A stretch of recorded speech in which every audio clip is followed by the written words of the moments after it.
Hello and welcome back. Welcome back to a brand new ESC season. My name is Austin, aka there it says Gare Bear. All my socials are Austin BPG. Yeah, mine is a couple different ones. So yeah, welcome back. I'm Devin. New media account is DP28_media. Go follow that on Instagram. Pretty cool. But we're here back, like you said, first time with Overwatch, and for it's your first time ever. I have one more semester, but it's definitely gonna be weird next semester. I kind of already thought about it when you told me beforehand that it was your first time. I was like, it's gonna be weird because we've been casting together, I think, our whole time here. Yeah, all 3 years. We'll get. That's for another day. Tonight we have Overwatch against U Buffalo. It is the first broadcasted match of the season. Last week we had WMU up against our own Ball State Cardinals, and we pulled out the win, 3-1. Right there on ESC stream itself. We couldn't stream it. ESC had the honors of hosting our Overwatch team, and so they pulled out a 3-1 win like they would anywhere else. It doesn't matter, because this team is just better than every other team in the ESC. They showed it last year. If you want to look at last year, winning the ESC championship, that's definitely the case. What else can you win? What else is there in the ESC but winning the ESC championship? That's how you prove yourself. That's how you prove yourself as the best. With the reigning champs, I believe it was Northern Illinois. If I'm not wrong. I'm pretty sure it was either the Huskies. The Huskies. Well, it's also tough because there's two Huskies that have red, white, and black as their school colors, and they both are NIU and NEU, so it could have either been NIU, or NEU. Northeastern. I believe it was NIU because I feel like I remember writing down the notes and writing NIU, but that's just me. I feel like that's what it was. But tonight, we got a good matchup for you tonight. It's the first one, like we said, one of many coming to this semester. We got a bunch of new faces. Well, actually, one new face. One new face. A singular new face.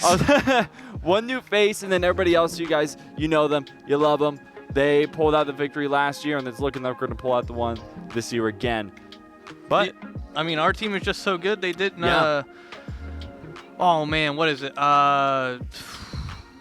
Season where you have a rebuild season. This team doesn't rebuild, they reload, and that's all they've done per se. Ninja thought they were gonna graduate. Yep. They're back for another full year. They are back. Really gonna be holding it down on the DPS side for Ball State this year.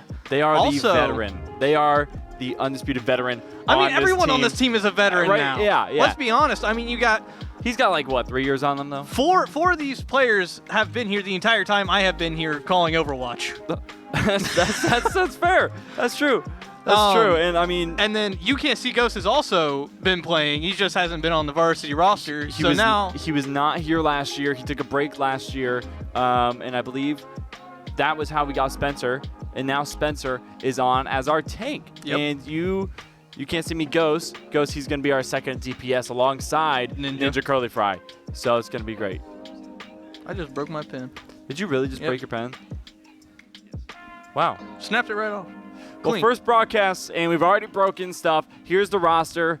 Here's the graphic for you to see. As tank, like I said, we got Spencer. For our DPS, we have Ninja Curly Fry, and You Can't See Me, Ghost. Looking to see a lot of kills from them. From support, Yakester and Raven Strider. Now, we were talking before this. Raven Strider, we saw him on the hall. We walked to the dining hall to get a drink. Yep. We saw him, wished him luck. Now, one thing I want to point out about Raven Strider, every time that I've ever been in the Esports Center this year, and probably last year as He's well. He's been in here. He's in here.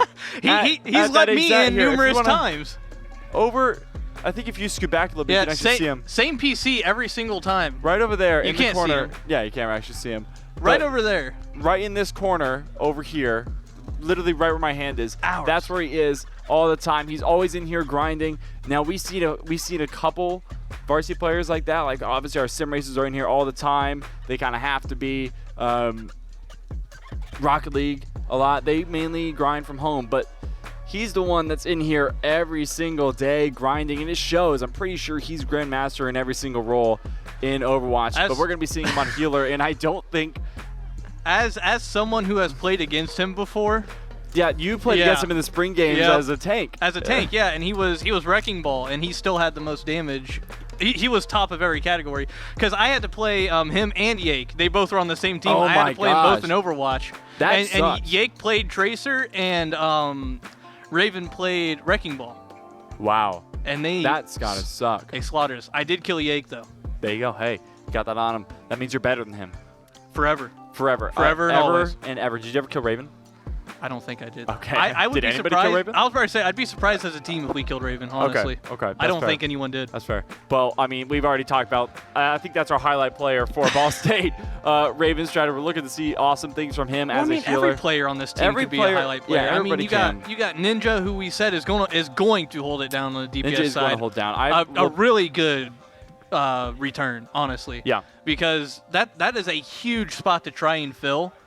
If Ninja did end up graduating and leaving, that's a huge spot to try and fill, and now they're back with all their experience, and they get one more year to make another run at a title. Yeah, and here's the thing that you always want to look for in a athlete, a player, is consistency. Consistency is one word just to describe Ninja Curly Fry. Yeah. I mean, they are the most consistent player I think I've ever seen in collegiate esports, probably the most consistent player in ESC, always holding down their role. It's incredible what they can do. They never disappoint. I often refer to myself when I play Rocket League like this. I'm the failsafe. Like, you throw everything at them, I'm the last line of defense. And you know I'm always going to be there. I may not be the best. I may not be hitting all kinds of crazy, musties off the top of the freaking arena and all this other stuff. But I'm always there. Like, it may not be a very glamorous shot or goal. Right. But I always get it in. And I feel like that's kind of Ninja Curly Fry here. Entire team gets wiped. You can always rely on Ninja to go in there and clean up and get out there alive and give you as good of a chance on that next team fight as possible. It's the failsafe of this team. Yeah, he very much is. And let's talk about another failsafe that we have Apparently for this team. not my filter. I wasn't sure whether we were going to bring it up or not. But yeah, we do apologize about that. We're got to get back in the swing of things. It's been a while. We apologize. But another failsafe, aside from Austin's filter, is Yakester. We're going to see him a lot on Lucio.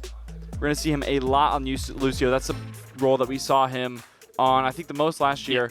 And one thing that comes to mind with these healers is I don't remember the name of the map because I'll be honest, I haven't played this game in probably 5 months, and I probably won't touch it again unless we're casting it. That's crazy.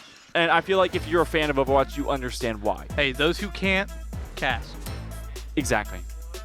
And that's going on a t-shirt. That is going to be a t-shirt, or I'm going to get it painted on the back of my suit jacket. Either one. But one member that comes to mind is Ninja Curly Fry, Yakester, and Raven. We're on, I don't know what map it is, but it's that map with like, it's kind of like Italy, where it has that river with the boat on it and the bridge. Rialto?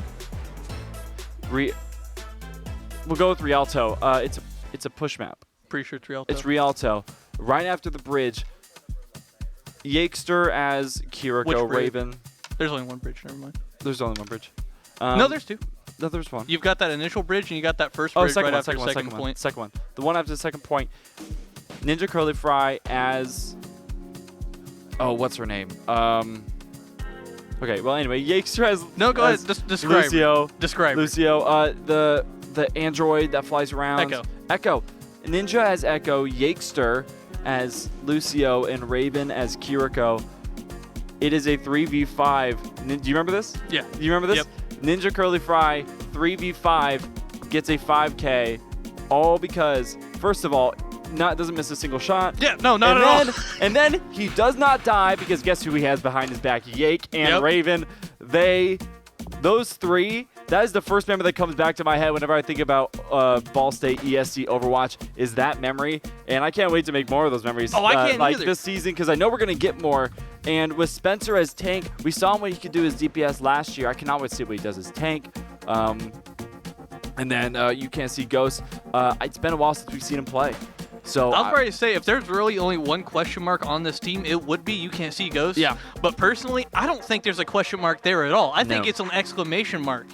And for the rest of the ESC, it may be a question mark, but they will soon come to find out that there is no question about this team and their ability to be able to go back-to-back. Exactly. And if we want to take a look, at UBuffalo's roster. We do not know too much about this roster, but they do have a team. I believe it's pretty similar. I remember Rosario and I remember Evil Empire. I believe those two are the ones that are returning. And I was about to say Evil Empire does sound familiar. I know Rosario Yep. is. I know for sure Rosario is returning, but we have JCV Stealth on Tank, Rosario, and MU6IP, which I think we're going to... 1P, IP, we'll figure it out. I'm just going to call him Mew. Mew. Mew? Mew. Like how all the kids are doing? Are you mewing? Oh my gosh. Are I you- thought you were going to make a Pokemon joke. I was kind of hoping Are you it. gooning or are you edging? Rosario and MU6I or 1P is on damage. And support, we have Evil Empire and Godspeed Killa. Godspeed Kill. Godspeed Killa. I don't know why, but that name sounds familiar. It does. I So- also don't know why, but it also does. Now, To me as Buffalo, from what I remember last year, they are a pretty mid-standing team. They're around the middle of the pack, but that doesn't mean we shouldn't expect some contention tonight. I think everybody's going to be bringing their best to Ball State. Well, this year. obviously. And with Ball State winning the championship last year, this is very much so I always love saying circled match. You know, I've said it ever since. Circular storytelling. Yeah. You know, spirit of transparency. There you go. And just to be transparent, this Overwatch team is really, really good. They're really good. They are really good, and like I said earlier, there's no question. They have the ability to go back-to-back, but will they? Is the real question that needs to be asked. But I think the answer is evident. They will. But for every team in the ESC, this is last year's champ. This is the defending champion. Yeah. Every single team you're going to go up against is going to give you their best because they savor the opportunity to beat last year's champion. For anybody who is not familiar with the esports here and is watching for the first time, I'm going to compare this to this year's women's basketball team for Ball State. Yep. Right now, the women's basketball is 8-0 or 7-0. I can't remember. They are undefeated They're currently. undefeated. They're undefeated in MAC. MAC conference. In The only MAC. two teams they've lost to are Notre Dame and UConn, who are both nationally ranked, year in year out nationally ranked, and they are blue chip programs Huge women's teams. basketball. So Yeah. huge shout out to Allie, Becky, and the rest of the girls over there on the basketball team. Nyla Hampton. I mean, it's just crazy. I know. Crazy. It is insane what they're Third doing. in all mid majors in the nation, and they are officially, I think, 2 or 3 spots out of the top 25. The AP top 25, I do believe. Yeah. And yet the attendance for those games are still way less than the men's games, who I believe are 3 and 7. There goes your pen. Wow, we're already going to have a lot of moments tonight for Carlos's highlights. Women's basketball team really just getting the job done. Yeah. Just like our Overwatch team is going to get the job done tonight. Really got off track there for a second. But what I was trying to make the comparison is that right now, the women's basketball team for us, they're the ones to beat. We saw it actually against Buffalo earlier this year. I was watching that game for radio for another program that we're in, and Buffalo started off the second quarter with a 18-point lead, and then the Ball State Cardinals came back, and by the end of the game, they were up 15 points. So, and Buffalo was supposed to be like the team that we're seeing now, a kind of mid-tier team. So it's going to be very similar. I'm not holding against any teams that we've seen in the past. After seeing that first game, even with women's basketball, even though it has nothing to do with Overwatch, it's a very similar situation where these Ball State Cardinals, these players in the back, they're the ones to beat. They're the one everyone's going to be wanting the gun for. NIU, the other reigning champs, Akron. I think so. Akron, and We don't like Akron. everybody. Well, they're cool people, but they're like, moral of the story, we're the ones to beat. We should not count anybody out of the game yet until the game actually starts. Well, yeah, and I don't think we ever have, besides very rare handfuls of times. Very where rare handfuls of time, like Kent State. What was the other one? It's just Kent State right now. I'd say any Rocket League game. Okay, that's fair. I thought we were sticking to Overwatch. Rocket League this past semester was different. Yeah. It was very much different. I about dropped the marker. You gotta, dude. You gotta like I gotta like pull it tape back this time. I gotta tape it to. Or just like just get a brace. Just pop it right in there. Yeah. Yeah. But yeah, unlike Rocket League, I think Overwatch is going to be a little more competitive. That's not saying anything against our Overwatch players. I just think that this is a bit more, I'd argue that this game with the ESC is a little bit more competitive. Yep. And all the I agree. teams are a little bit closer together because Now, they've been there around still for is so long. a big shift. There is a from big shift. top tier, middle tier, and bottom tier, but high mid tier. There's a lot. There's yeah. a lot more gradient between There's the a lot two. more gradient, It's not, yeah. You don't have the 3 really good teams like Ball State, Akron, and whoever else. Or we decides could this to be year. good. We don't. I mean, we could this year possibly, but I think it's gonna be a little bit more close.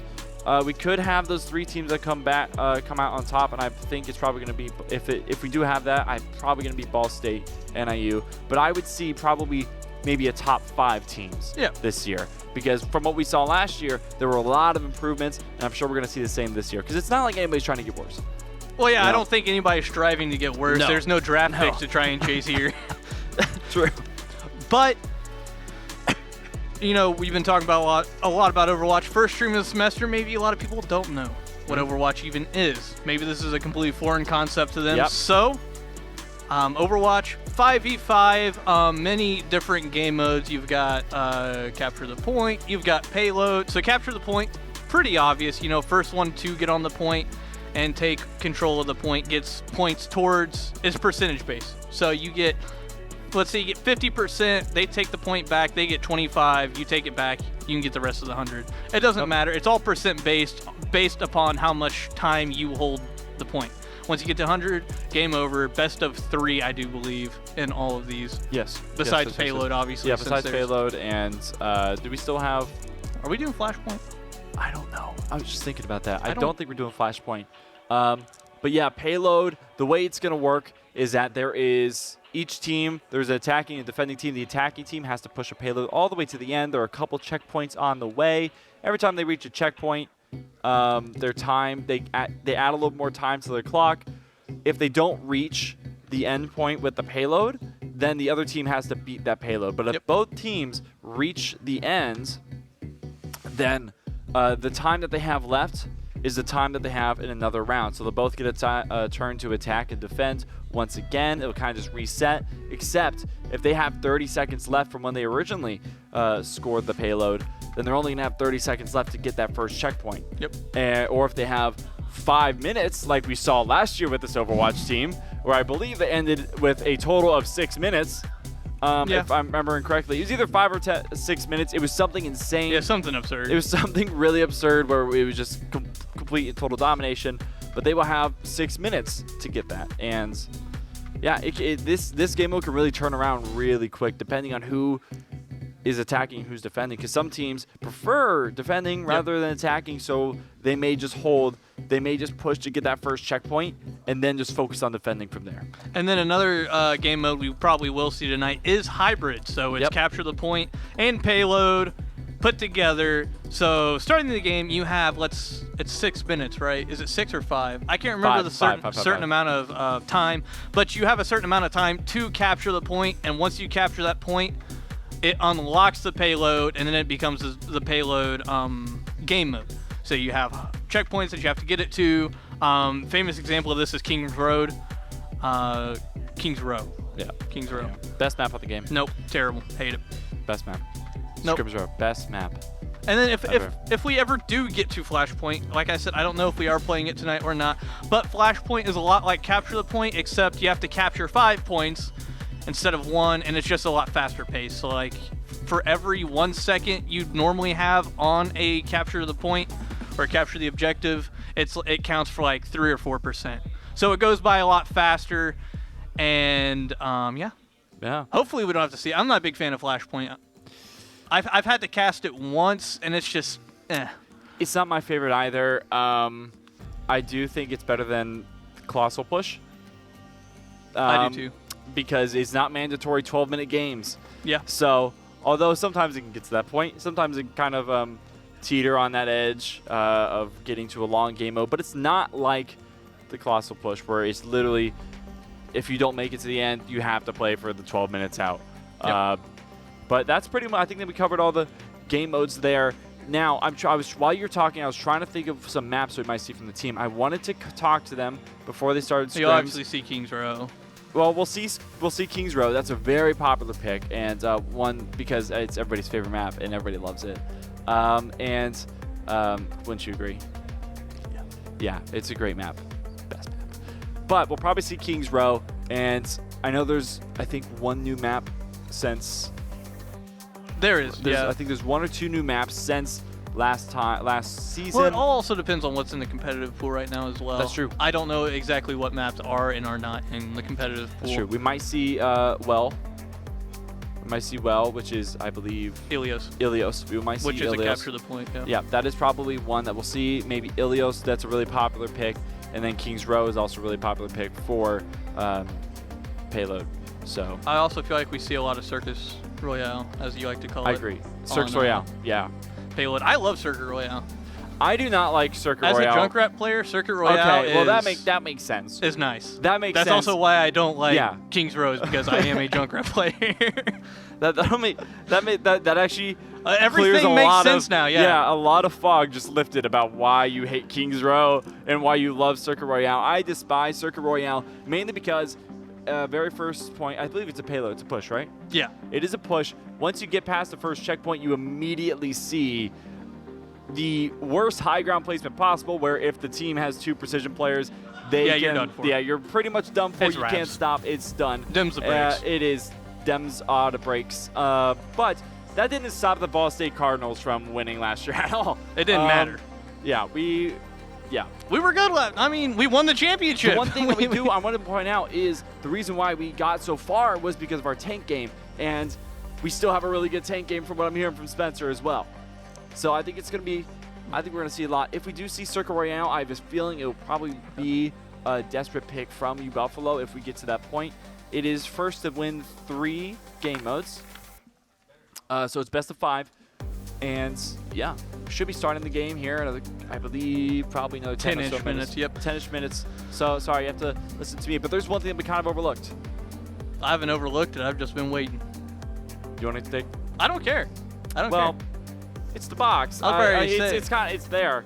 If you don't know what it is, the box is. I don't know what our goal is today. 50, I do believe. 50 viewers. If we get 50 viewers, we get to open the box. So make sure you share. Send it to your group chats. Annoy the crap out of your friends. Send it to your family. Get them in Twitch. Get them watching the stream so that we can open the box. We don't know what's in it. I've heard some hints, and I'm a little scared about what might. I have a few ideas what might be in it. I know what was in there before. I don't. See, that's why I'm not sure. I don't know if it's something different, but I have a few ideas of what it could possibly be. We'll find out later, though, hopefully, if you guys bring 50 viewers in. Which, let's be honest, we reached, I believe, a high of like 100 last year, or last semester. Yeah, with Rocket League, right? You guys were doing numbers last. Yeah, and if you're worried about, oh, I don't want to watch because I don't think it's going to be as competitive, trust me, Overwatch is going to be awesome this year. This team is so great, and I think we'll be on top again. Yeah, no, I agree, and I do believe we are going to get a word with the Overwatch coach himself some point here soon. He's up there talking with the team right now, making sure everything is going like a well-oiled machine as he should. Yeah. Quick shout-out to the family, though. Family back home. Oh, yeah. Mama, Papa, my little sister, Kendra. My family? Oh, okay.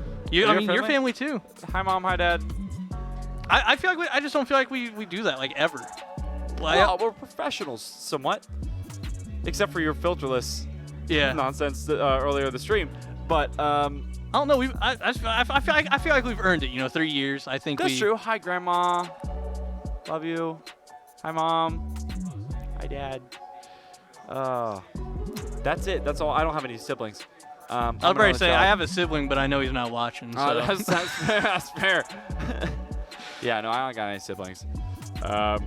Which I've heard both things that it shows and doesn't show. Yeah, that's true. Being an only child, it's weird. Sometimes I feel like show more, but hey, some people say it doesn't. We do have the coach coming up soon here. I don't know if he has a chair. I was about to say, if you want to grab a chair behind you, or you can be posted up. I'll stand. Okay. All right. It's all good. So, coming into this season, obviously you guys got a lot to live up to from last season, winning the championship. What have you been telling the guys? You have some roster changes, have some switch ups. What have you guys been doing to prepare so far, team-wise, and looking forward to the season? You know, we've been through a lot as a team so far throughout like last semester and going into this.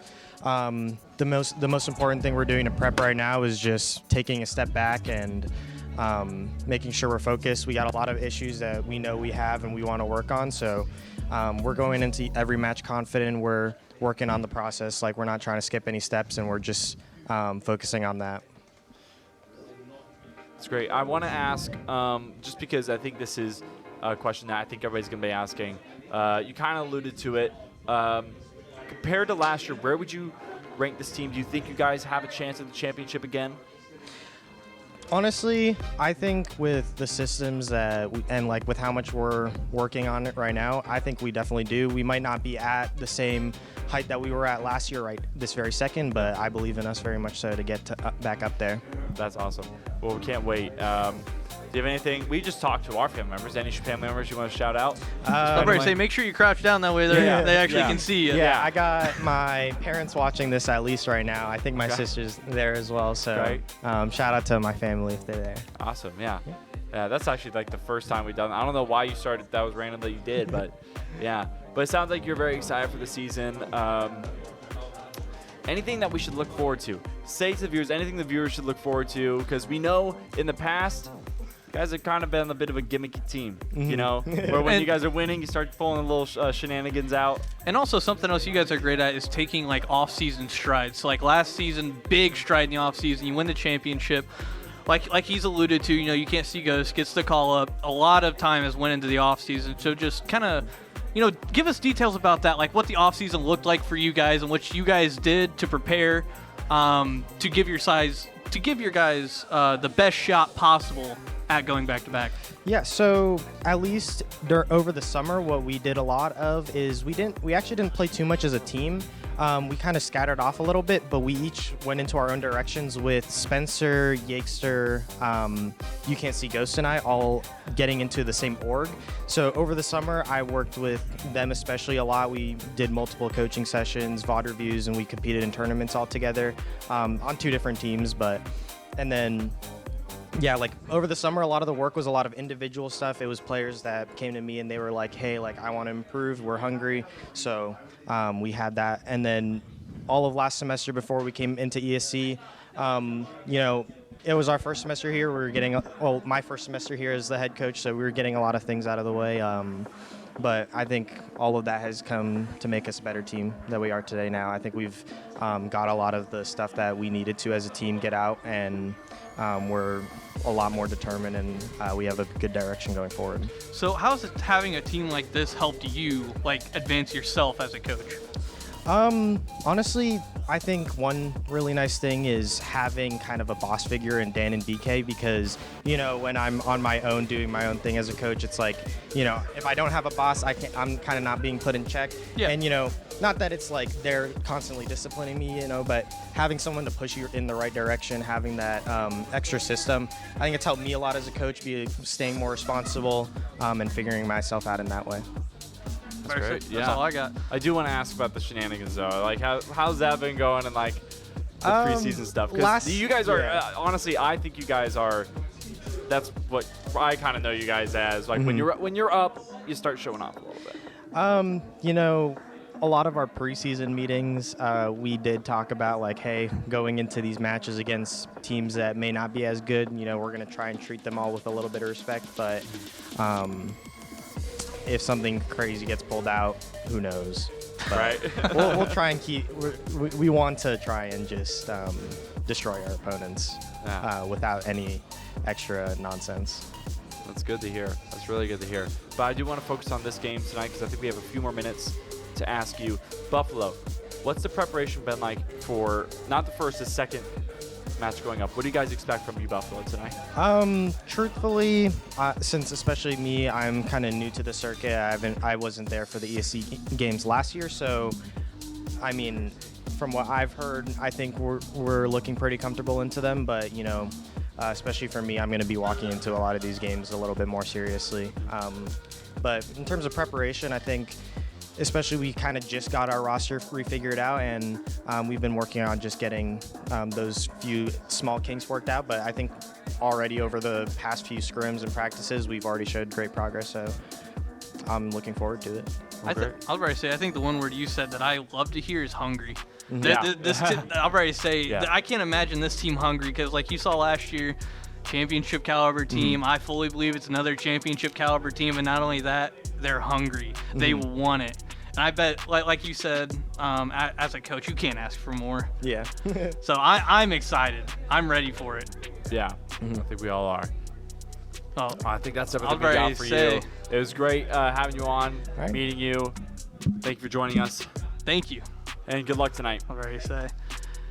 New kid on the block there in the ESC. Will he prove himself, and will his team prove themselves tonight as the back-to-back champions? Well, we had our media day not too long ago, and I do believe some questions were asked and some very good answers were given from this team. So let's go ahead and take a look at that. What's up? How you doing, man? What's up? How you doing, Ninja? Hey, doing all right. How are you? What's up? Hey. How you doing? What's up? Yo. And he's going to look for a kill here. He picked up 2. Can he make it a third up? All right, what are your guys' thoughts or expectations going into this year? We're going to own. I'm looking really forward to this year. I think we're going to get top 8 in the homecoming this year, finally, because every year that I've played, we've always been top 16. I think we're finally going to break top 8. You know Ball State. Ball State does esports right. Okay, we're about to win. We're about to win big.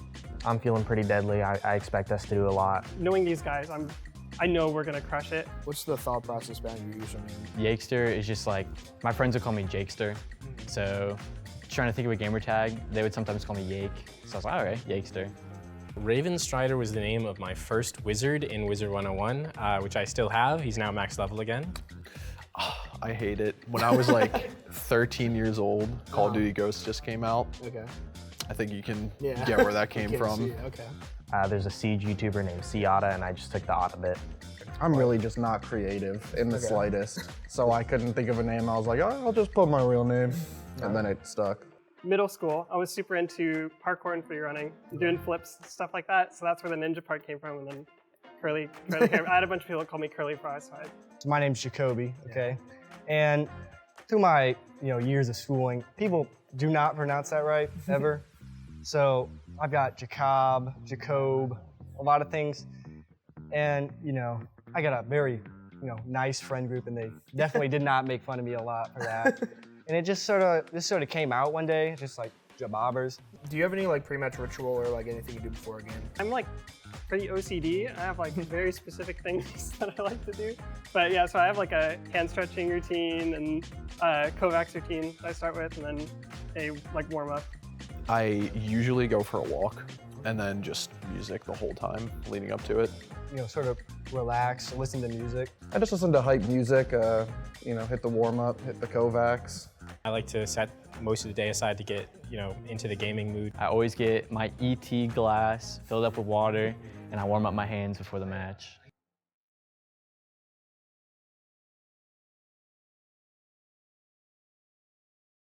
You see there a lot of sentiments that were echoed from us, from the players themselves, and I gotta tell you, I am ready to see what this team can do. Yeah, I think the one that stuck out to me was Raven Strider using his Wizard 101. I actually got back. I respect that. I respect so much of it. I almost lost my filter there for a second. You respect the hell out of it. I respect the hell out of it. I wasn't sure how deep the filter could go, but I actually just got back into the Wizard 101 loop not too long ago. Forgot how much fun the game is. It is a grind though, and the fact that he already has max level again just shows once again he's in here all the time. Yeah, maybe he's playing Wizard 101 most of the time. He could be playing Wizard 101 most of the time. I gotta ask if he's a Pirate 101 player, because I never played Pirates 101. And I just did get word that we are going to Samoa. So that new map you were referencing, it is Samoa. We are going to be playing on that. I've only played on it a handful of times. Who's the new character? Magua? Oh, it is Magua. I was about to say Maui, but that's not him at all. Can we get copyrighted for that? But Mauga, and Mauga, I believe, has 2 turrets. He's a tank. from what I've seen, very strong tank. Yeah, extremely strong tank. He is pretty broken right now, which Yeah. is why I was surprised when I asked our coach if he was allowed. He said he was.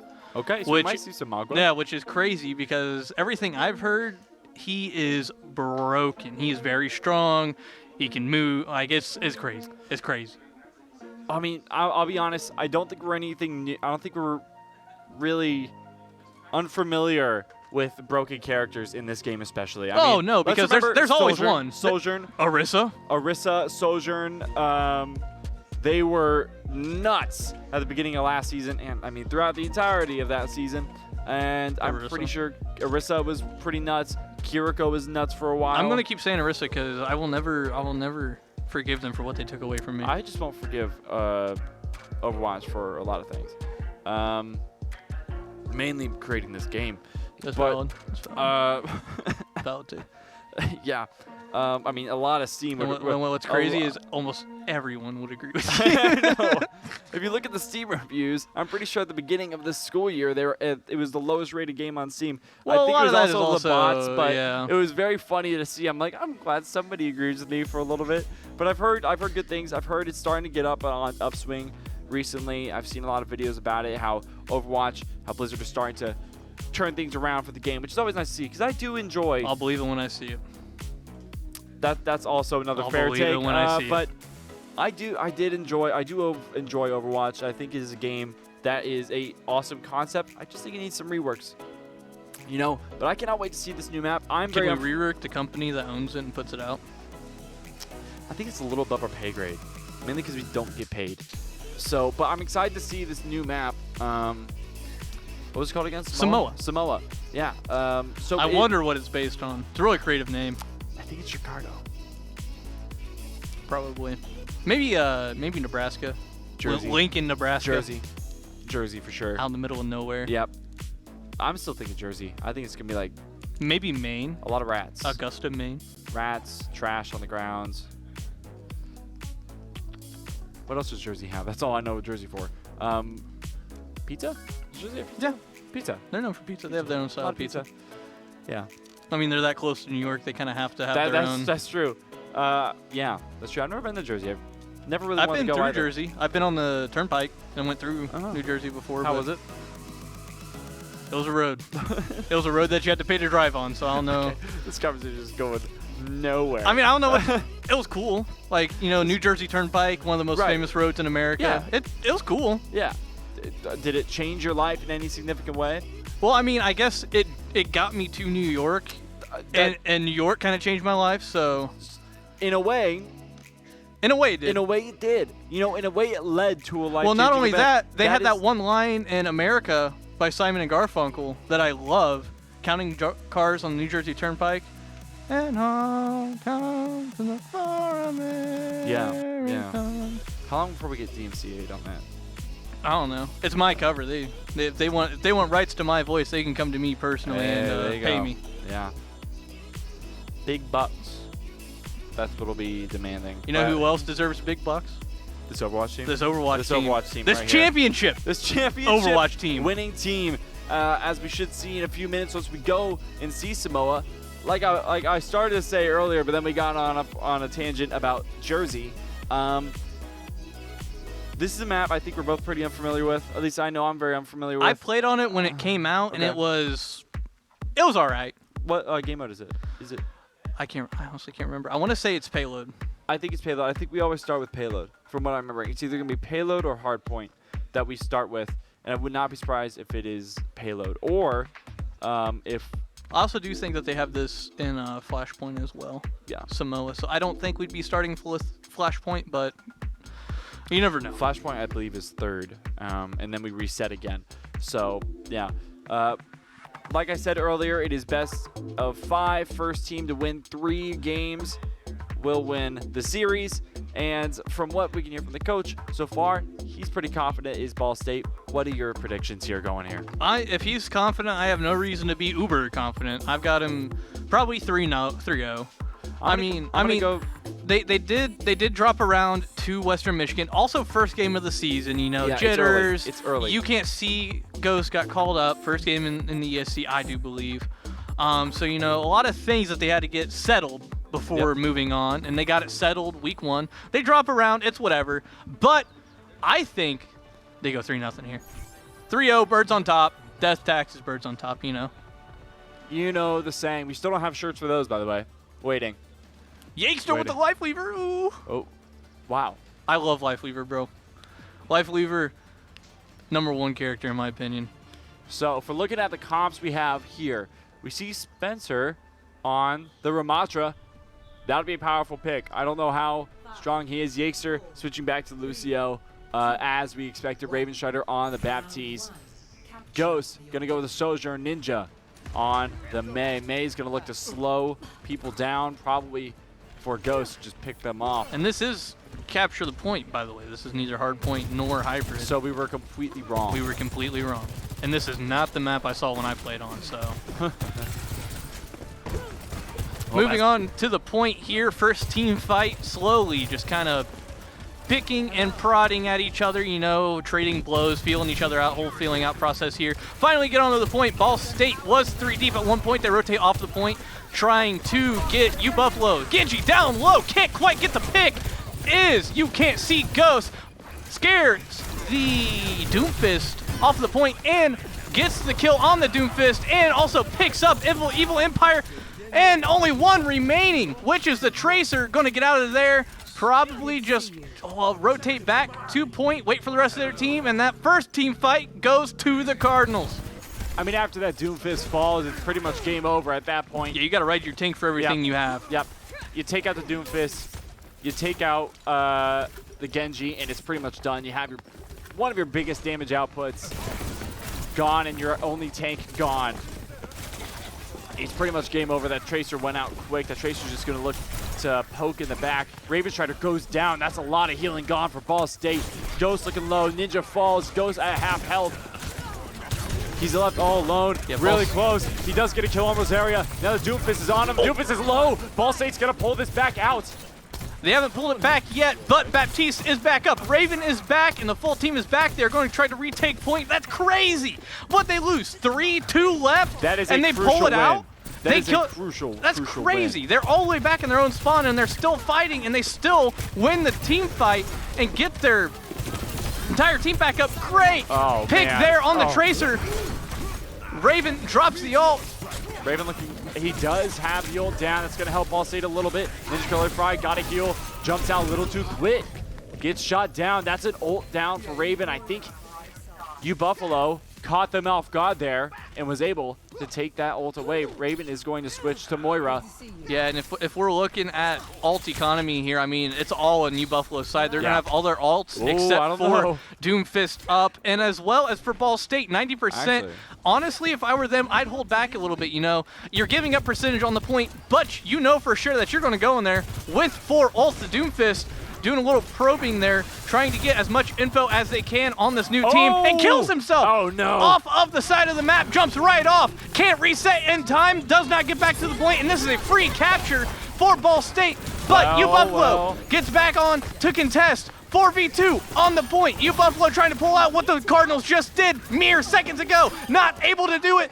U Buffalo falls to the might of these Cardinals, and the point is back in the grasp of Ball State, and that is not enough for them. They're going to push right back out, continue this team fight. Doomfist down, picked by You Can't See Ghost. If you had a question mark next to this kid's name, he has made himself known here in the ESC. That question mark is now an exclamation point. Like I said earlier. U Buffalo loses 2 ults in that fight. Ball State doesn't even drop one, and they are able to pull back the point. That Doomfist, major oversight from JCV Stealth. They just couldn't get out in time. The entire team was pulling out, and they left them stranded in there. I don't even think he left them stranded. I think he just miscalculated and then actually went off the cliff. You can't see Ghost hunting down. Oh, I thought you were talking about when he reclaimed point. That's my bad. You can't see Ghost hunting down anybody can, trying to build up that railgun. That railgun does so much damage. He sends out that pulse orb. Doesn't find any kills. He goes down. Still a lot of ults for Ball State. They're about to have 5 with Ravenstrider popping up, but they might be able to save it. That's big for Ball State. They have 90%. They're going to lose it, but they don't even need it. Ravenstrider with 2 kills. Bye-bye, U Buffalo. Hello, Cardinals. Welcome back to the ESC, your defending champs, the Ball State Cardinals. They did play last week, but they won. So once again, we are going to write this as much as we can. I want to count you Buffalo out yet, but I might count them out now. Yakester pulls off 2 kills, Spencer with 1. Just 1 more left on the point for you Buffalo. They use those ults perfectly to seal the round. They're just going left. And that's Ball State. I would have been surprised if they got a single touch there. Moira very close, but it all would have been for naught. They would have been just staggering the entire time.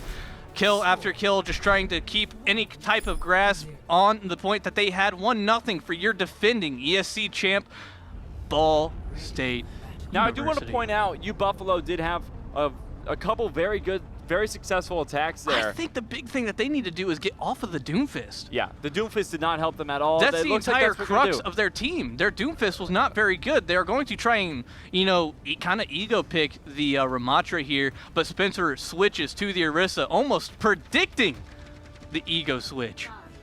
I mean, at that point, I would too. You got to predict a switch at this point. Got Killa. Especially teams this as good. well. Yeah, with the team this good, you got to try new things. Especially the Doomfist, that might have been a comfort pick for them. Yeah. For Buffalo, they might have just been like, hey, we're comfortable with this play. If at Ball State, they know how to. They showed better adaptability than you Buffalo there, and that's what won them the game. Up goes the May wall, blocking off some damage. Ball State's going to move away, try to rotate. Looks like they're going to rotate around to the right. Orisa up there. So Orisa versus Ramatra. God's JV Stealth down a little bit of health, has to grab some healing. Evil Empire almost falls. He's able to find some health as well. It's an even matchup right now. It looks like Buffalo is going to go down, but they keep getting the healing. They have a little less health than Ball State. Ball State looking for this next attack to try to find the kill on the tank. They can't find it. Tries to find the kill on the Lucio. Lucio almost falls. May almost falls. But a lot of healing getting done. Ramatra getting pelted. Out goes the ball. I don't think this Ramatra can hold on for much longer. He can't, and not the rest of the team cannot either. That is a win for Ball State. First team fight of the second round goes to the Ball State Cardinals. The defending champs show why they are. And they are great at turning macro fights into micro fights. They turn these team fights into 1v1s and 2v1s, and they make it so much more manageable, and they compartmentalize these fights one next to another. It may be a team fight in your eyes, but to them, this is just another day in the office taking care of the person standing across from them. It's a very good way to look at it, and I want to point out what they're doing right now. They're utilizing the cover a lot better than you Buffalo. We saw in that last fight, Ball State was hanging back a little bit more. We are going to see the Moira ult finds one. Spencer finds another on Godspeed Killa. You can't see Ghost looking in the back, dealing out the damage. The massive amount of damage that the Soldier does. Looking for the rest on that May. Buffalo does have control of the point. They are counting up, so Ball State wants to get them off as fast as possible to stop Buffalo from getting points. Raven Strider finds 2, and Spencer finishes it off with Mew. You know, the more time passes, I think the more things have just stayed the same for the Cardinals. They are just, it's the same team, maybe a different name. A single different name, but it is the same team. Yeah, you can't see Ghost stepping up big time here on the Sojourn, who used to be Ninja's pick. I do believe last year Ninja very good on the Sojourn, but takes it from Ninja this year. Ninja Curly Fry goes out with the ult. Both May ults are out. Both teams were frozen, but you Buffalo cannot shake off the cold, and they get left out in it.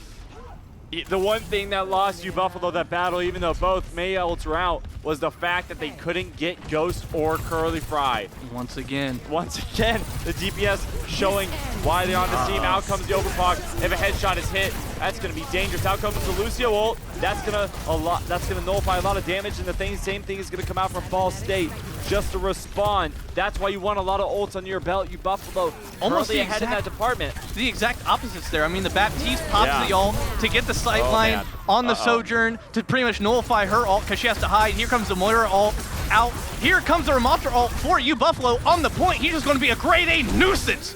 You Buffalo knows that this is probably the last chance. Ball State trying to get out with as many lives as they possibly can. I think Raven Strider is going to be the only one that escapes. You Buffalo won, but at what cost on their ult percentage? Now, to be fair, Ball State doesn't have much either. Spencer is going to switch off to the Ramatra, giving up the 60% on ult that he had, knocking him down to 17 now. And now, for Buffalo, they have 71 for the May and 60 or around 74 the Sojourn, which could turn this battle around quickly. Ninja Curly Fry is going to want to get that Mayo as fast as he possibly can to really turn around and be able to counter stuff. But right now, the fight is already going Ball State's way.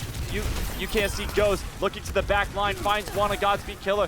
Rosari defends his teammate, finding Ghost, but it still looks like it might be Ball State's fight. It's 4v3. Out goes the Mayo from U Buffalo. It's tracking down. Spencer finds 2. JP Stealth finds another on Raven Strider. Takes out the healing, but Ball State still has the advantage for now. Ninja Curly Fry has the ult. It's just Ramatra on the point. They need to capture this point before they just got to clean up. They get back. They have to get back, but U Buffalo's already back. The big thing here for Ball State is the support play. You know, the switch to Wrecking Ball here, a lot of you that do know what that is may be a little puzzled, but those of you that know, it's like that meme, like those who don't know, those who know. Yeah. Wrecking Ball is just to get a touch on the point here to force overtime. my Good God. BAP ult goes out there. Ninja gets the pick. Oh my goodness, they never stood a chance. They got the touch on the point, but it was only for Ball State to get another team kill and pat those stats going past map number 1. Ball State wins as you hear the crowd here in the Ball State Esports Arena erupting. Yeah, that map, I think what turned it around for Ball State, actually I want to see this play of the game. I have a feeling it was probably the 3K Who that else? we saw. But the other new kid on the block here for this Ball State team. Oh, that's 1. I will call that 2. 3. That is insane. Someone take the chef's hat off of him because he is cooking. That's how Overclock is one of my favorite ults out here, mainly because if put in the right hands, it can turn around a situation so fast. Now, did they need the situation to be turned around there? Not really, but it definitely helps solidify the team kill. It helps speed up the process quite a bit, helping to get 3 kills. I believe one of them was Raven Strider, but he got a 2K in that situation. I'm pretty sure he got a 3K earlier on, so I don't know why that wasn't the play of the game, but hey, a Torbjorn turret with 1 kill can get over my 5K on a Ramatra. So I'm dropping my stuff now. The only thing that was not dropped was the round by Ball State there. Very strong showing. Also, just got told we were at 35 viewers. Reminder, we need to get to 50. 50. To open the box. Don't know what's in there. We won't know until you know. That's and that is when we get to 50 viewers. 15 more viewers is what we need. I'm glad you can do math. If you look back, I was really thinking about it. Yeah, you said. Carry the one. Yeah. But no, great round there from Ball State. A lot of championship caliber stuff. I think Ball State looked more organized. I did too. So I want to bring us back to the very first fight of that second round with, I was talking about earlier, the cover that we're using. You saw Ball State hanging around to the outside so they could use those walls. I forget what map it is, but there is one. It's where the barricades, I'm terrible at map names. Barricades rise up. Is it Strike? I know what you're talking about. Strike base something? I know what you're talking about. I do not know. That's what that point reminded me a lot of, the second point. Because there is a lot of cover to be used there on the point, and if you are able to utilize it, it gives you a huge leg up in the team fights, like you said in that first team fight. Yeah, and not only that, the way you use it is really important. Like Ball State, you saw U Buffalo go straight for the point. That's how they got their first couple of percentage points. Yep. But then Ball State would hang around to the outside, and I feel like this is a lot of smart coaching from our new coach. Ball State would kind of stay on the outside, wait for the right moment to attack while U Buffalo was eager to get on that point. Ball State just waited for their opportunity and just swept them off the point. And they did it on the second attack too. Even though they let Buffalo get pretty close to equaling the percentage, they were still solidifying their win on that battle. They were calm. Yeah, they didn't want to stay on the point because really at that point, it's just a death trap at that moment because you're in. While there's tons of cover around you, if you're on the point, you got nothing. Yep. You know, you got nothing except for your own teammates in front of you.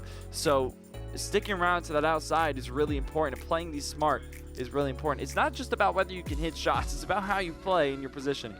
And I think I will pick out a very specific point in that team fight. When, I don't know if it was the same team fight, but it was a team fight. That second round where the enemy Baptiste, the Buffalo Baptiste, put out the ult to try and nullify You Can't See Ghost Soldier and ult. because that way, you know, there's no sight lines, and that is when they use that cover. It was Lucio. No. Well, they popped at the same time. Oh, okay, yeah. They put the Baptiste ult down in that little window right after you can't see Ghost pop their Sojourn ult, and they used that opportunity to fall back and use that cover on the point, because they used it to try and nullify the Sojourn ult, because if you can see me, I can see you. Right. And if you're going to shoot through that Baptiste defense matrix, then you're going to get shredded. Damage, yeah. You're going to get shredded. So falling back is really the ultimate goal, because it really just takes that Baptiste ult out of commission. And not only that, to use it so far off the point, it was nothing. Yep. It was literally just to try and nullify that Sojourn ult, because they knew how scary it was, judged by the play of the game. So they used it to try and nullify. Ghost hands especially. Yeah, and they tried to nullify it, and yeah, they did that one time, but how about that last time when they retook the point to win? Exactly. And I did hear that we are going into everybody's favorite map, my favorite map, Kings Row. Austin loves this map, as you can tell. He's a Junkrat main. Junkrat mains love this map, as everybody knows. Can you confirm? Yeah. Also, sometimes known as Scrims Row, because a lot of scrims are played on this map, because this is a very good map to practice your skills. It kind of has a little bit of everything. Has high ground for defense, has high ground for offense, has narrow corners for offense, has narrow corners for defense, has these winding turns that can really be unpredictable. I'm not going to sit here and say that this isn't objectively a good map, because I will. It's a great map. That's why a lot of people play on it. I just don't like it. That's understandable.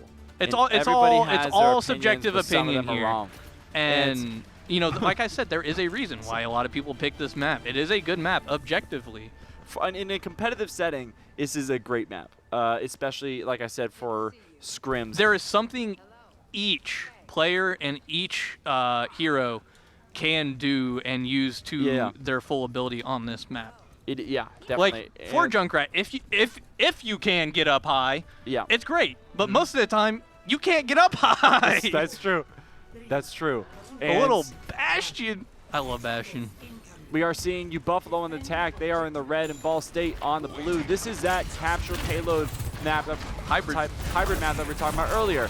Already, it's a Ramatra versus Reinhardt. I feel like the Reinhardt is mainly to the big issue here too go with is that Bastion. Yeah, Ramatra counters Reinhardt, but Bastion counters Ramatra. So I think they're banking on that a little bit. Yeah, so you're going to fall into a trap here, but it all depends on if you can fight the correct way. That Bastion should be a non-factor. Yeah, and that Bastion is really, whether it can stay alive or not, like we're seeing right now, there by Raven, is how your backline can handle it, and right now UBuffalo can't. It is a 4v3. Yeah, you gotta tighten up that back line. A healer, we have a Baptiste down for each team, but we also have a DPS down for UBuffalo.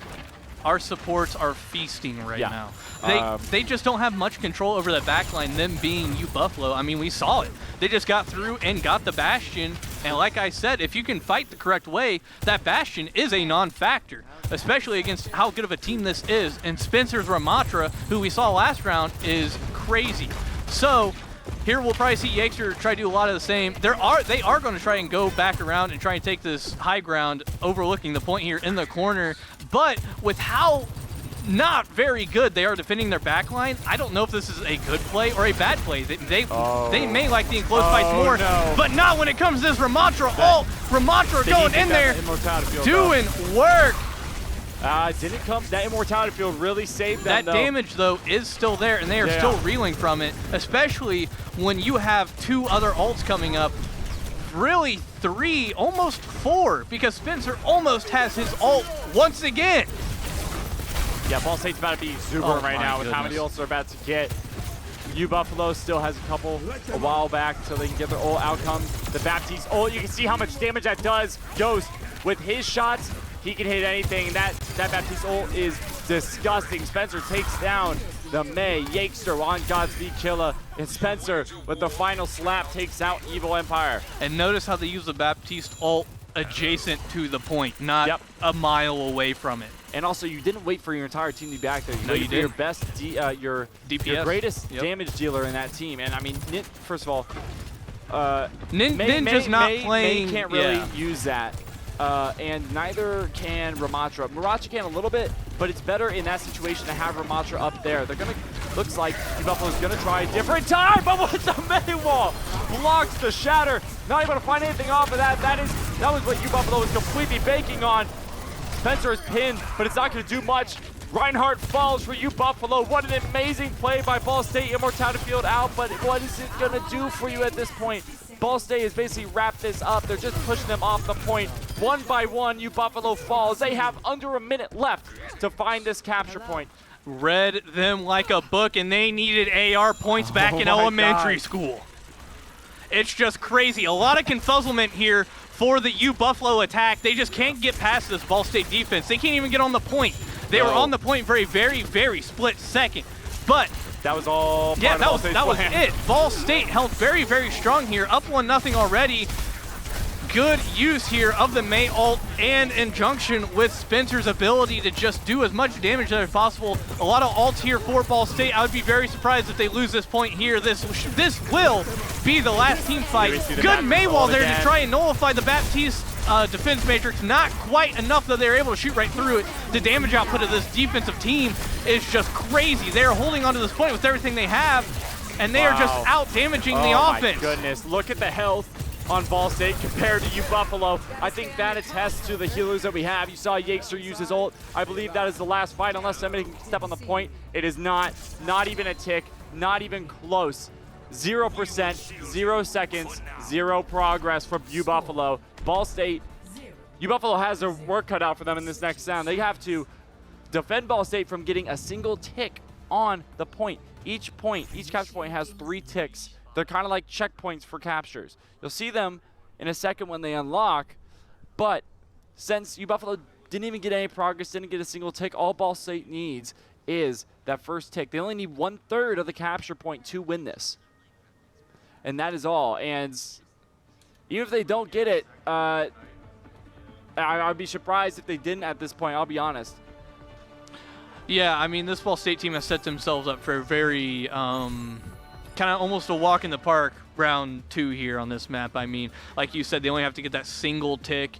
And even, I'll probably say, they aren't really changing comp. They change to the Widow, try and get a peek off of the beginning. A lot of sightlines here, especially for the attackers right out of the gate, but the sightlines are very open.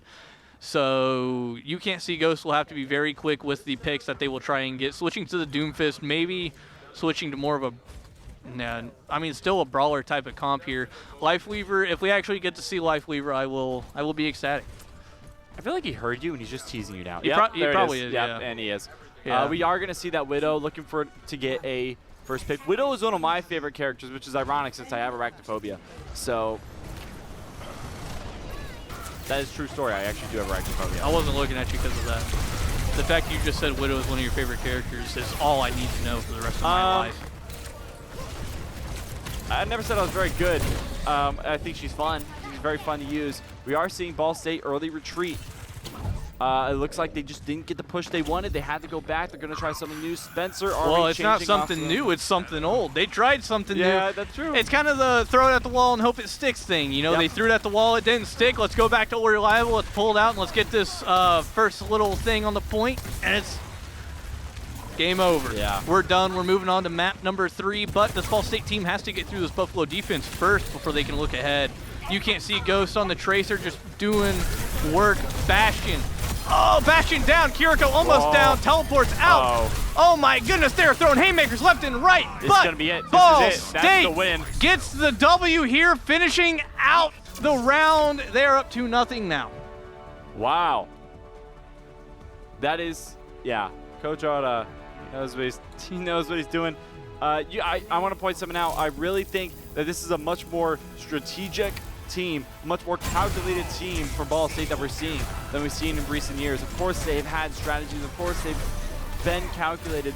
But what Oda has done is just really showing you like what this team has become. More of a compared to the previous years. subdued team, per se. It's less gung-ho and more like drawing on the chalkboard, calculated plays. Let's not hold on something. Like we saw, they made a quick switch. Yep. They went back to Old Reliable, like you said. I think in Ball State past, we would have seen that for maybe a couple more attacks, and then they would have switched. Yep. So that calculation was good. I feel like that was probably a call from the coach saying like, hey, let's check this back. You know, so I think whatever he's doing, it's working. And I did hear that we are 43 viewers. We just need 7 more to get to the box. So hey, text 7 of your friends, send them the link, hop on in, and we'll open the box. I don't know what's in it. And next map, match point, Cerveza. Cerveza. So I do believe that this will be just payload since we did capture the point. Yeah. We did, unless it's flashpoint for some reason, which I doubt it will be. I don't think it will be, because well, it could be hardpoint. I don't know. This would be our 3rd map. That's true, but why do I feel like hardpoint? It's either flashpoint or straight payload. Those are the only 2 we haven't seen yet. We also haven't seen hardpoint, have we? No, yes we did. Yeah, I'm sorry. Very yes, first map. Yeah, we did.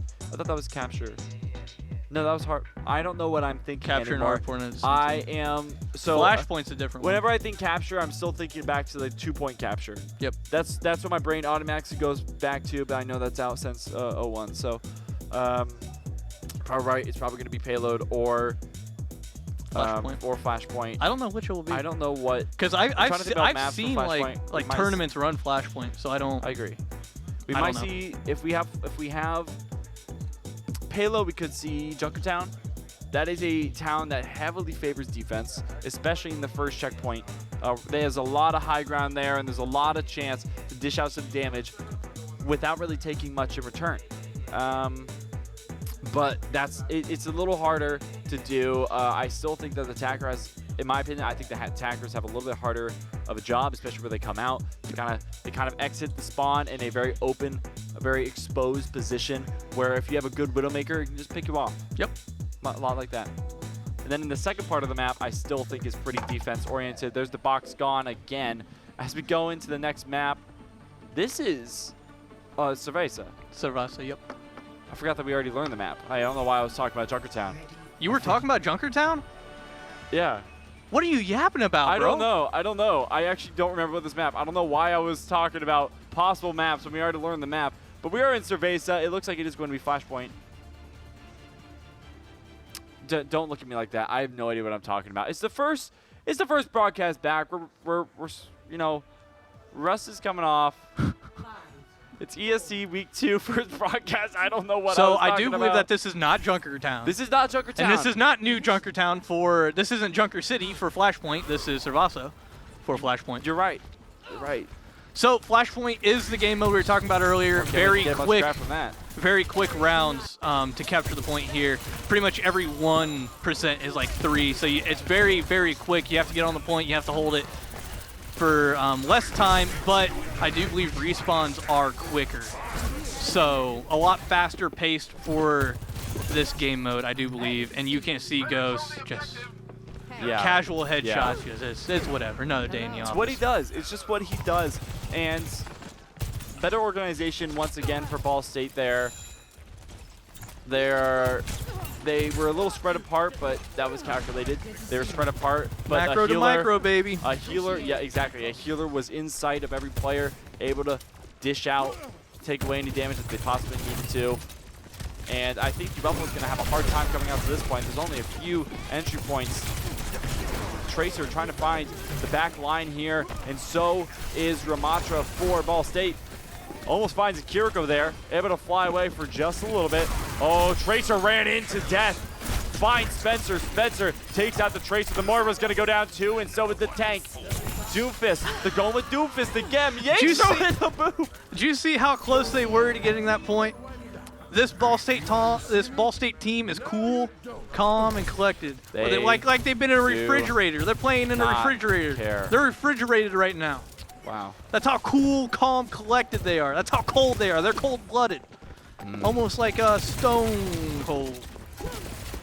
What? Stone Cold what? Ball State Cardinals. My name's Ghost. I don't give a crap. What? Ball State takes the first point here away from you, Buffalo, on Flashpoint. You see up there at the top, around 30 seconds until the next Flashpoint opens. That's enough for a team fight and a team kill. So now is the time to go ahead and try to get advantage on your opponent, whether you want to rotate back to that point or you want to keep pressing the fight. Looking like Ball State is going to rotate back off of that and try to get to the point as fast as possible, as they're already there. And Talk about positioning from Ball State. They're able to rotate off. I'm so used to Ball State being red, it kind of tripped me up there for a second. I was like, wait, weren't they just on the point? Very unlucky spawn there for Buffalo. Spawn away from the point. They're going to have to try to fight back onto the point. Point is opening up just now. Ball State already has their presence on it. Oh, Raven Strider almost dies by the bomb, the tracer bomb. Once again, defense matrix on the point, and Ramatra's, unless they've changed it, I don't believe they do, he has no drop-off in the damage he does with his normal attack. So you can be thousands of miles away from him, and you're still going to get hit with the same amount of damage as if you're right directly in front of him. Yeah. So that defense matrix on the point with Ramatra, very, very calculated. That's where he's spending all those hours. Especially with Ghost. I mean, I think Spencer and Ghost with that defense matrix is absolutely nuts. Because, I mean, you have Ghost who can, if he hits that railgun through the defense matrix, he can kill you at 50% blast. Or I think it's actually 80. He can kill you with 80 blast or 80 charge. And well, then not only is that, Spencer, he's doing damage to you to get that charge. Yeah, He's chipping away, chipping away, chipping away, bam! So by the time right hook. By the time he's at 40%, you're pretty much dead already. And then you're dead before you even know it. Raven, like you said, no damage drop off, and we're seeing it again. Just absolute domination. Not one Ball State member falls. They utilize, I believe, 2 ults, but that's all they needed. They still got 2 more to spare.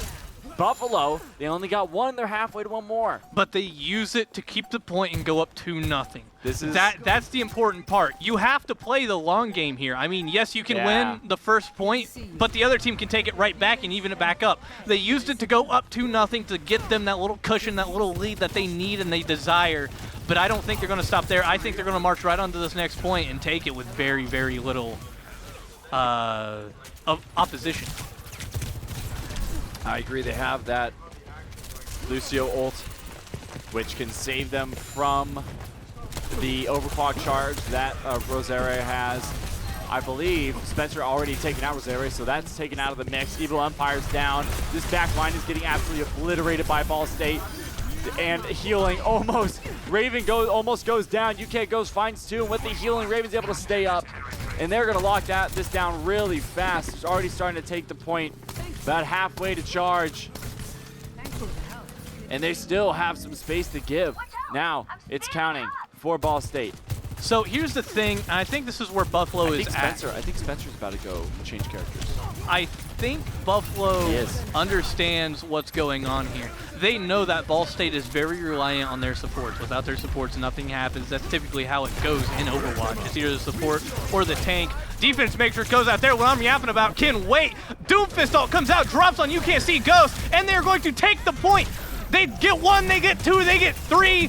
Roadhog trying to march onto point here. Him and Yank are the only 2 left, and they're going to fall back. Great retake there by Buffalo. Absolutely turn around for Buffalo, and I have to say, I think it was Spencer dropping back to change to the Roadhog. I don't really know opened them what. up. Yeah, it completely opened them up because Spencer has been such a pivotal part of this attack, and now the Doomfist is there again. For some reason. Oh, Spencer's down already. That shows exactly what I was yapping about before I could even make my point. Buffalo, great defense here, but they realize how support heavy this Ball State team is. So they keep trying to get back into their backline with the Doomfist, with the Pharah, trying to get back there and take down the support, but they just can't do it. This team is too stout in their back line to allow anything like that to happen. So they're rushing in there, they're staggering, and they're dying, and that's what has led to all these times. They finally saw the opportunity with Spencer back to switch to Roadhog to take that backline, and that's exactly what they did, and we saw great play there from Buffalo, but Ball State charging back here. Kiriko ult is on point, does not matter, they get 3. Who's next to fall for Buffalo? Could be Sojourn. Sojourn falls back, and it looks like they are going to try and fall back and regroup here, but not before they get to Sojourn. Sojourn falls, so now the entire Buffalo team, so does the Mercy. Oh my God. The Mercy with the ult falls, so this entire Buffalo team has to take a breath, just like I have to. They have to go, all right. There you go. We still got the point. We got 97. We got enough time for a single team fight left, so that is what they're going to do. I would like to know the inspiration to change the Roadhog here, because it took them a second to get used to it, and they still are dropping more players than they have with the Ramatra. For example, Ninja Curly Fry did drop while Roadhog was in play. Gotta ask, what's the inspiration here? What do they have up their sleeve? I think Ball State has this in the bag. They have to win this in order to win. That's EC goes with the Overwatch charge, and the defense matrix trying to find the kill. Can't quite hit it. He's got one. He's got two. Not able to find the kill. Buffalo has killed Spencer. Spencer is down. And they're using that Doomfist ult to exclusively take out Spencer, which, you know, if you're Spencer, not Spencer, you can't see Ghost. Ninja Curly Fry soloing with the Tracer. I believe it's just Yates on the point. He's just going to try to stall time here while Spencer can get back. Spencer's pretty close with the Orisa. He's going to try to get that. He can't quite. Buffalo's going to take that point. So we go to point 4 here. If Ball State got that point, they would have won. It's first to 3. But they do drop it. They're going to fall back, try and take this point in the game. Tracer ult is up for Ninja. I think at this point, Ball State's just trying a few new things. You know, they're trying new. Throw it at the wall. They're Hope just it sticks. throwing stuff at the wall, hoping it sticks. They haven't seen much Ramatra play in the second half of the game. I think if it does start to get close, we're going to see a switch back to Ramatra and a switch back to that comp that we've been seeing this entire series. Picked him out of the air with it. What a throw. Ninja Curly Fire holding the side down, getting pressure from the Soldier. Has to back out. That's a dangerous place to be in that tight corridor with the Soldier and that bubble that he does. Pharah is on so much point. damage. Pharah is an interesting pick, but it seems to be working for you Buffalo right now. I say Pharah, they've been on Pharah for a minute and it has paid dividends so far. So we'll continue to see if it does that here on this point. I would really like to see Ball State just go back to what they were doing. Maybe Flashpoint was the one round they dropped last week. Maybe they just can't figure out Flashpoint exactly to a T like they have the other ones. But they are giving Buffalo a run for the money here. They're certainly not going to make it easy. They are the defending champions from last year for a reason. They are just waiting for the perfect time to get on point, and they see it, and they take it. They back off the point just by a few feet, but that's all they need for Ball State. They need a single second window opportunity, and they take it. And now, if you're you Buffalo, you did nothing wrong. You backed off the point. You were staying together as a team, but that's just how good this Ball State team is. When you think you have them stopped, they pull something else out. I think it was that defense matrix that kind of threw him off. They set it down at the head of the door there. And then we see Spencer push forward. I don't think they were expecting it at that specific moment. Because guess what? You still have all your DPS in that defense matrix, holding down that window, dishing out a lot of damage with your healers also on Spencer. It paid dividends for them, like you said. And right now, we are going to see a pick. Play. Yeah, I know. We're going to see a switch to Echo.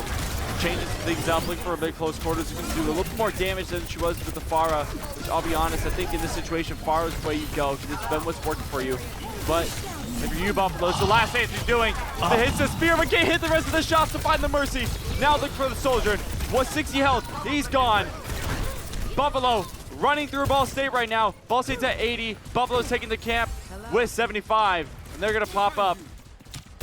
Mew has that ult for Echo. That could play a big role, especially if you take the likes of Soldier's ult or even Spencer's ult with Orisa. But I'd say the Soldier will be a bit more doable, and it's going to be 2-2. The winner of this next point wins, and right now, with the momentum they have, it could be you, Buffalo. Mew? You Mewer? Oh, why are we no? Why are we doing this? Are you mewing or are you gooning right now, Devin?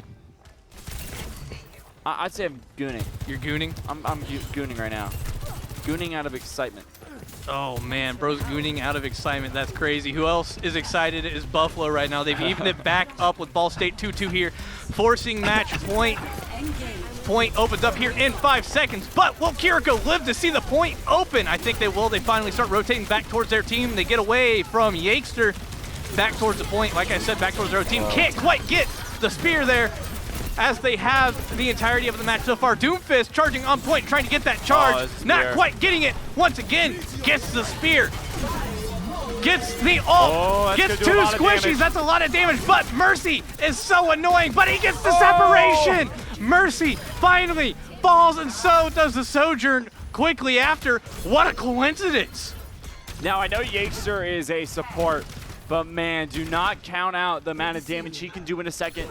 He is probably one of the best players I've seen on movement on Lucio in the collegiate level that I've ever seen. And the reason he's so good is because he's able to continue the healing while also do damage, which is the main part of of Lucio, and Ninja Curly Fire just kind of bullying the soldier of U Buffalo. And already we have the tank at very low health for U Buffalo. Raven's trying to be able to find Rosary. This is going to be a sweep for Ball State already. They already have 1 DPS, 1 support down. Main that 2 DPS. They're going for the tank. He's knocked out. It's just going to leave nobody. Nobody's gone. Everybody's gone.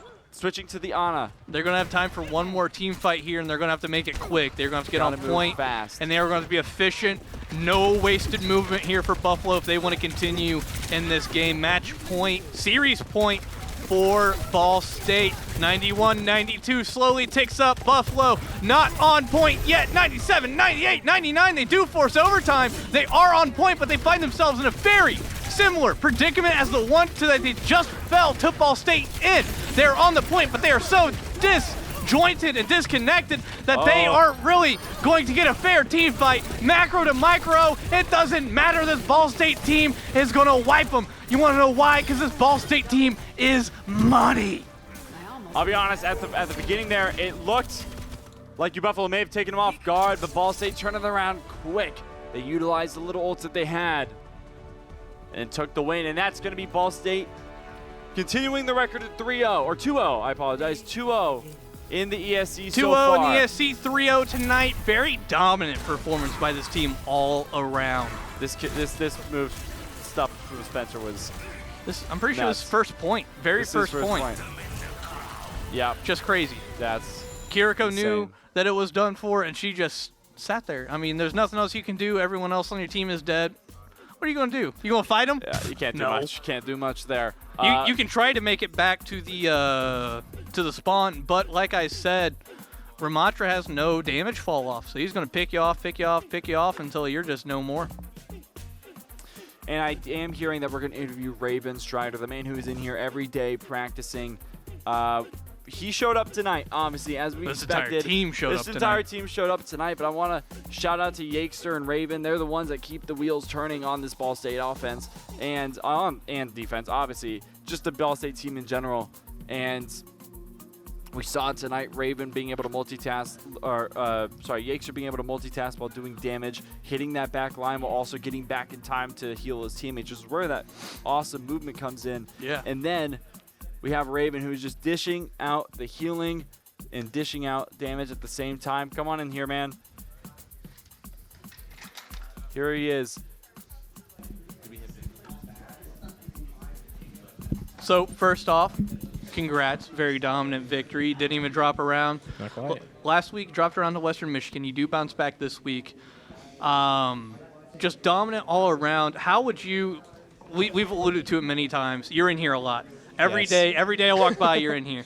So how does a team like this, last year you win the championship, go into the offseason, you have a new member on the varsity team. How is this team primed for another championship run? We like to focus on making sure that we always have something to improve upon. So we'll watch back our matches and be like, oh, that was a little rough around the edges. That could use some work. So we focus on fixing those as well as not losing like what we're already good at. So if we're doing really well at one thing, we'll start working on something else, but make sure that doesn't get lost. So regardless of how teams shift or who we're playing or what we're playing, as long as your fundamentals are good, you'll do fine. Yeah, I mean, so we talked about it a little bit during stream.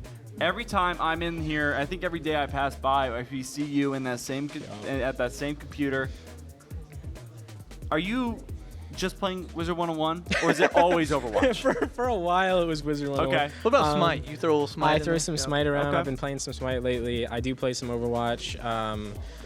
It's kind of different. Yeah, I've been playing Realm of the Mad God, Smite, Wizards, Overwatch. I play a lot of games. Yeah. Yeah. When do you usually think that you come in here? Every time you come in here, do you always think about Overwatch? Is Overwatch part of like your daily routine? Like maybe a warm up, everything, before you start off on another game? Yeah, absolutely. I kind of do it backwards. Usually I think I use Smite to warm up because I bring a lot of things from different games. So from Smite, I learn a lot about macro decision making and positioning. You can transition that between games. He was talking about that. That was one of the things I literally said I've been hammering on all night and I'll hammer it on all season. I think that's what you guys makes you guys truly strong. You turn these macro team fights into micro team fights. It's always 1v1 or 1v2. Yeah. And you guys always find a way to pick out the weakest link and it's 2v1, and then it's just done from there. Yeah. So I think that's why I think playing other games is really helpful. You use those skills. So I usually warm up with a game or two in Smite, and then I can play Overwatch. But I toss back and forth. So I'll play some ranked if rank's not going well, or lose a bunch. I don't want to just crash and burn. I'll switch games. So, switching focus to the ESC specifically this year, we talked a lot about before the air, first stream of our season so far. Every time someone plays you this year, it's going to be a big matchup for them. You guys are the champions. You have a target on your back. If there was one match for you guys to circle, I think I already know which one it is. But if there was a match for you guys to circle, who would it be and why? Shocker, you're going down. I don't know the camera is over there. Shocker. Right there. Miami, Ohio. Yeah. I love playing Miami, Ohio. It's so fun. That's what I was forgetting. I was taking thinking, him down. Would you say NIU is still? Was it NEU or NIU? NEU is pretty solid. Yeah, Okay. I would say they're a good. They have been a good front runner in the ESC. Miami's just. I mean, we kind of know each other, so that's the one we always look forward. Okay. But yeah, I would say from my memory, Northeastern and Miami, Ohio are probably the two other top contenders in ESC. Okay. Well, we're gonna be looking forward to that. I think. I think we're already. I mean, if you guys haven't solidified yourself as one of the top runners already, I think you're going to very soon. Especially coming up to the next match, which is next week. Who do you guys face next week? That is a good question. I'm not sure. I was really hoping you knew. You're about as prepared as we are. Yeah. Someone else thought, I don't know. Did my notes 30 minutes before the broadcast. Unfortunate. College life, what can we say? Too much to do, too little time to do it. True. But it seems like you never have, it seems like you always have enough time to come in here, start grinding some Overwatch, which is honestly a very admirable thing about you. Whenever I walk past, you're in here, which it shows in the game. Now, I do want to ask about the new coach. Obviously, he's coming in, kind of fills some big shoes of Holgo, who has been not only a front runner of the Overwatch team, but a front runner of this program. Yeah. So what has the change been like? Because from what I can see, it seems like you guys are a little more calculated than we've seen usual. Yeah, so Ada came in the fall semester, so we've had him for a semester so far, a full semester, and he's done a lot. Ada does a lot of really good work. He's able to give us that third-person perspective. So at any rank, it doesn't matter what rank you are, it's very hard to tell what you're doing wrong when you're actually doing it, because you might think you're doing something and you're just completely forgetting, right, and you're screwing it up. So Ada can give that third-person perspective, and he's really good at pinning down some of those things that we need to work on. So let's say maybe we're wasting a lot of ults, or we're taking fights too fast or too slow, or we're splitting. That's a big one we work on is not splitting too much, because sometimes those work really well. Sometimes we get a little too split. So he'll notice hey, you guys split there. Here's some ways we can work on staying together. So I think I admire Ada for that a lot, being very good at helping us with those things. Yeah, and I know every time tonight was the first night I really got to talk to him, but very, very promising. His energy. Yes. He seems like a coach I would want to play for. Yeah. And I think a lot of people can sympathize with that. And it really just doesn't get better than that. When you have a great coach at the helm, it makes everything else so much easier on the team itself. Yeah. Do you say that's kind of the energy and vibe he brings? Absolutely. That was something that I was really pushing for before we got Ada. Is this team has so much potential. We really need someone to guide us through actually reaching all of that. And I think Ada did very, very well, and has will continue to do well, I expect. Yeah. So do I. I don't expect anything else. No, absolutely not. When he used one of the descriptive words for you guys as hungry, I knew that it was. This season's just going to be special. Yeah, we're as an entire, because not only are you guys a championship caliber team already, you're hungry on top of that. You want it back. Absolutely. So I'm excited. I know. I don't know. I really don't know what else to say. You guys almost leave me speechless with just how calculated you guys play. Yeah, a lot of fast decision making we saw tonight, and like you said, how it comes from a Smite play. Yeah. Are you trying to get your teammates in on that maybe a little bit? When Smite comes, Smite 2 is coming out. Smite 2 is coming out. Very excited, very excited. Already registered for the pre-alpha. I'm going to try and rope them into at least make an account. You got to give it a shot. Right? Yeah. I personally have never played it. I played Smite with Dan. I played Smite with Dan. Yeah. But I did get permission. I did get word that we are allowed to open the box tonight. Do you want to do the honors? I will preface, I don't think we hit our goal tonight. I think we did. We did? We did. Oh, I heard that we didn't. So We got 53. We got 53 We tonight. got 53 so, as the interview was happening. Nice. Awesome. Because the last time I bring heard the it was crowd. 40 about 5 minutes ago. Gotcha. So, but next time it's gonna be a little higher. I think the highest we got last year with the goal was probably around 80. I think that was the biggest that we got last year. And I have a feeling next broadcast probably gonna be like 60. So would you like to do the honors? I would love We don't to. know what it is. I'll take the microphone for you. And then, See what it is. yep. It's a lock of hair. Is that your ponytail? That's my hair. Is that your Open me. ponytail? That is my ponytail I regret opening this. from the. You want me to read this? Go ahead, read Gotcha. it. Casters, nothing too crazy today. We just wanted to say how Oh, that's much in we there love you and appreciate from last you semester. and all your work and dedication. Good luck in whatever it is you do, whatever it is you go on to do, and always remember death, taxes, and birds on top. That is from BSU last Esports semester. Production.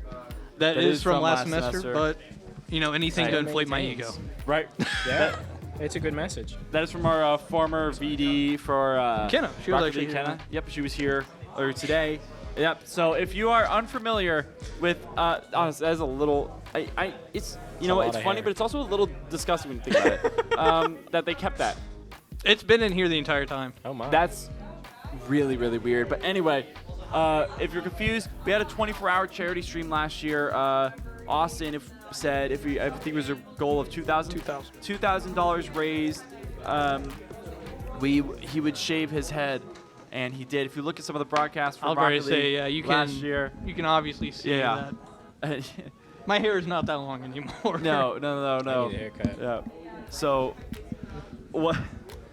But if you look back at any like the Rocket League broadcasts last year, you'd see that on his head. Yeah, the yeah. ponytail. I'd have it in a ponytail You'd back see here. the ponytail on his head. It's going so back really nice though. I'm surprised it's as long Yeah. as it is. Yeah. Dan sung your praises as a fellow bald guy. He said, Yeah. "Hey, you're a good bald head." I think he was trying to sell me just that way he wasn't the only bald guy in the program. Yeah. Were you gonna? Be honest. Was there any point where you were like, maybe I should stay bald?